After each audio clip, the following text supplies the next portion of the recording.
Hello, I have another devlog. Should probably start narrating these since I've already done this, but let's just get started. So I'm just gonna grab the port, which this connects to, and let it run for the rest. I'm gonna start this one because I wanna show you a cool thing that just happened. From the previous one, I fixed the positioning thing, and turns out I was actually breaking a lot of stuff. Like a lot of things were not appearing that should have been appearing. And you'll see that in a second, like once this loads. Come on. There we go, it's loading stuff in. Look, is the loading indicator. It loaded, it's there. It's working. And this is working, this is now positioned properly. Like there was a lot of stuff that's just kind of stuck in places. This is like no position, like it shouldn't be visible, but it's a separate part. Ooh, and I hit a breakpoint, so this is gonna add the text. And here I actually position the text, so spawn it, and then I position it, and now we have hello from .NET 9. This was literally sent from .NET. Oh no.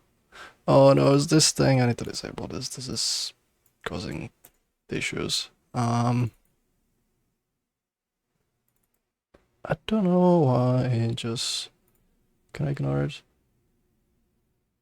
I can't ignore it, so this is just broken. I know what, let's just get rid of it for now. I'll probably add a thing to disable the Discord thing, but we do need to fix it up. So this is frozen because this is still like waiting on a Actually, it should shut down because the socket is down. I don't know. What I've been doing during development, I'll literally just kill it and open it again. So that's been kind of my development cycle. How did I show you the other thing? So I get to see how this kind of works.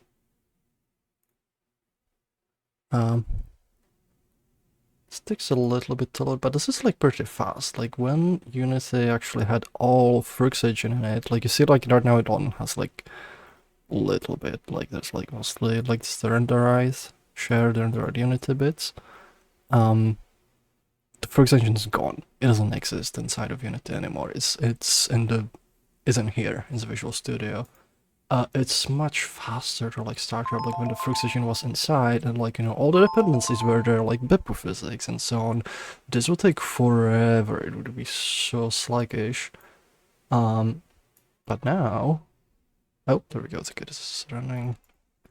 See, I actually have a sound whenever it compiles, so I can... Because I usually run the compile and then forget. So that reminds me how the compile's done. What was I saying? Yeah, so like it was like weighing Unity down, and it also kind of make it really painful to kind of work with. So let's see. This is loading in. Oh, you can see the loading indicator again. It's like some things like the materials don't look quite right. Like there's something odd that I'll have to poke at, but we'll see. And you see the mouth is still working. Oh, the eyes are moving. Yeah, there's actually another thing. And now it's frozen because breakpoint. So let's do this. We got hello from .NET 9. This is working fine. Yeah, the eyes are working because they're being positioned, and it was broken before because the positioning of meshes wasn't working right, and now this is working right, so a lot more things are where they should be. And like I said, there's like some things that are like visible that shouldn't be because I know it doesn't respect like the visible status, but it kind of helps me see what's coming in and what's not coming in. There we go, and we hit another breakpoint, and you can see like we're just gonna be updating the text. So I can just let it run. And I see it's like updating this stuff, and you can actually view the raw bitmap, which has a bunch of like weird stuff in it. Can look at the mesh. And this is all being piped like over shared memory. So there's literally like the mesh data and the texture data, it's being exchanged to a chunk of memory that is shared between both Frux engine and Unity. as well as sort of the scene state, like all the poses, this like all put into like buffers that like I've written on the first engine side, and they're like just read on the side. You know, like all the visemes and everything, and all the like updates to properties and materials and stuff. It's very fancy. And it just works. And you can see it's actually sending like tons of like messages where I'm like just dumping them. But the messages like they're relatively small. And they're gonna be like rewritten later to like use more efficient things too, but like I just dump them to JSON for diagnosing because it's kind of easy to figure out what's going on.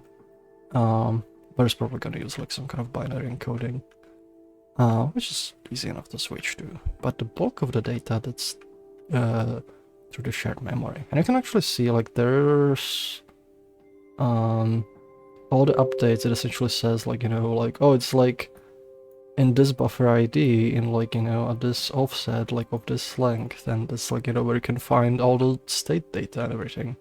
So stuff is working, it's progressing, there's more stuff. Still need to fix up more things, but even just fixing the positioning, that fixed a whole bunch of stuff. We got oh yeah, but I called the Discord, so it's now not picking. Was it picking up from Discord? I don't know. But yeah, this is positioned right, like this is positioned. It's working. Still have to figure out other stuff. Like right now, like it doesn't even render the dash. And one of the things is